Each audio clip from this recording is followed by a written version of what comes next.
So, right now, there's serious tension moving quietly around Nigeria's power circle.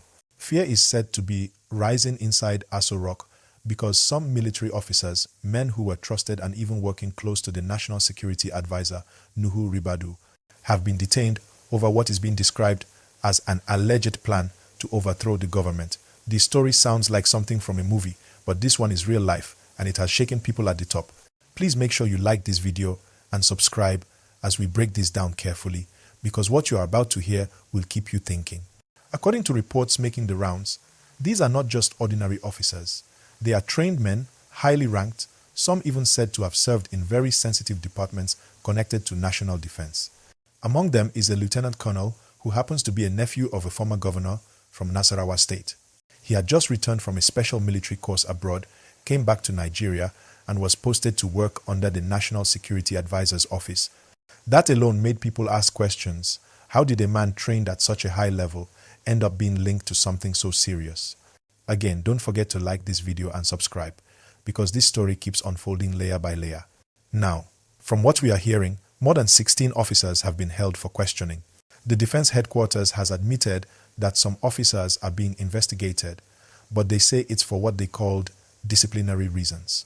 They claim it has nothing to do with a coup attempt, just some matters of military conduct. But some insiders are saying it goes deeper than that there was an underground plan to take over power and that the plan may have been targeted to happen around the country's Independence Day. If that is true, then you can see why the security agencies are moving very carefully. Please, if you are following, kindly hit the like button and subscribe so you don't miss the updates as this situation develops.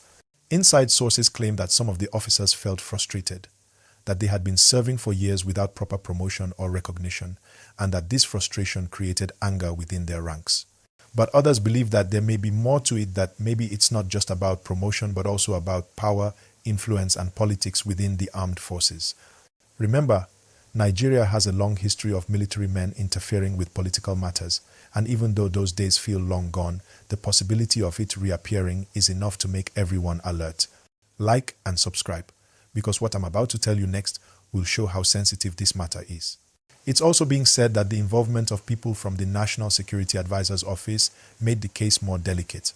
The NSA's office is one of the most trusted and secure parts of government. That's where national intelligence is gathered and coordinated. So, if officers working directly under that office are now being linked to something like this, it becomes a huge matter of trust and national safety. The government, of course, will not want the public to panic. They are trying to keep the matter quiet, conducting their internal investigations, and making sure information doesn't leak in a way that causes fear among citizens. If you're still with me, please like this video and subscribe, because we still have a lot more to unpack. Now, some people are saying that this is a sign of deeper issues within the military, that maybe some officers feel left out of decision-making or are not happy with how things are going in the country.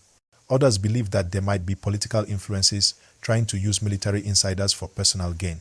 Whatever the case, it is clear that the government is taking this matter seriously. You see, once you hear about possible disloyalty inside the armed forces, the first thing any government would do is move fast, arrest quietly, investigate, and then handle it with care to avoid any public drama. Please make sure you click like and subscribe so you'll be among the first to get the next update. Some analysts are saying that this whole situation could be connected to the growing pressure the government is facing from the economy, from public dissatisfaction, from insecurity, and other national challenges. When people in uniform begin to feel that the system is not rewarding them or that the leadership is not listening, that's when talks like this can start behind closed doors. But again, these are still allegations. The military has not confirmed any coup plan. They insist everything is under control.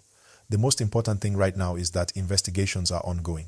I'll keep saying it like this video and subscribe, because as this story grows, you will want to stay updated. Now, think about the timing of this matter. It comes just a few weeks after Nigeria's Independence Day, a time when the whole nation is supposed to celebrate peace and unity. But instead, the conversation is about officers under investigation for something that could shake that peace. The coincidence alone makes people suspicious.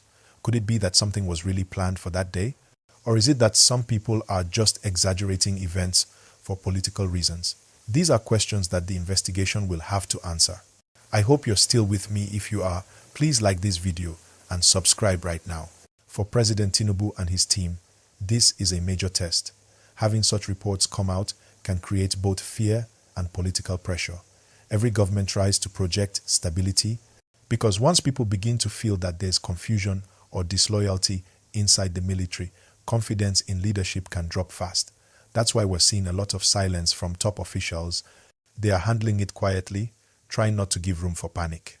The National Security Advisor, Nuhu Ribadu, is said to be personally following the investigation because the matter touches his office directly. He knows that the credibility of his office is on the line. Please like this video and subscribe. You can see this gist is deep and still unfolding. What makes this even more interesting is that some reports say these officers were trained in different parts of the world, places like the United States, the UK and China, and they returned to Nigeria with new skills. This means they are not small boys in the military. They are people who understand strategy and technology. So, if any of them were truly involved in something that looks like a coup plan, that would mean serious planning, not just random talk. But again, we can't jump to conclusions until the official report comes out. Remember to like and subscribe because soon the findings from the investigation will determine how this story ends. There are also whispers that some politicians are quietly worried. You know how it is when something like this happens, fingers start pointing. Some will say it's the opposition trying to cause confusion, while others will say it's internal politics inside the military. Whatever the truth may be, it's clear that everyone in power right now wants to keep things calm. The president needs unity in his team, especially at a time when the country is dealing with many challenges. And this kind of news, even if it's not fully confirmed, can shake that unity. Please like this video and subscribe. We're still going deeper into this gist. Let's also remember that the Nigerian Army has come a long way since the old days of coups and military rule. Today's officers are trained under democratic values. So even hearing the word coup again makes a lot of people uncomfortable. It brings back memories that Nigeria has worked so hard to move past. That's why, even if this is just a misunderstanding or a case of misconduct, the government must handle it properly and make sure discipline is restored quickly. If you're enjoying this update, hit the like button, subscribe, and turn on notifications so you'll be among the first to get my next gist. From what I'm seeing, this case could go in different directions. If the investigation clears the officers, it may restore confidence in the system. But if the investigation finds real evidence of disloyalty, it could lead to court-martials, dismissals, or even public trials. Either way, the government will likely make an example of this case to show that loyalty to the Constitution and the President is non-negotiable. Like this video and subscribe if you agree that discipline in the military is very important for national peace. We also need to think about how this story affects ordinary Nigerians. For most people, the biggest worry is safety and stability. People don't want anything that could bring unrest. That's why you see mixed reactions. Some Nigerians are worried, some don't believe it, and some are just watching to see what happens next. Everyone just wants peace. So as we continue to follow this issue, let's remember that we all have a stake in Nigeria's stability. Please like this video and subscribe because staying informed is one way to keep peace strong.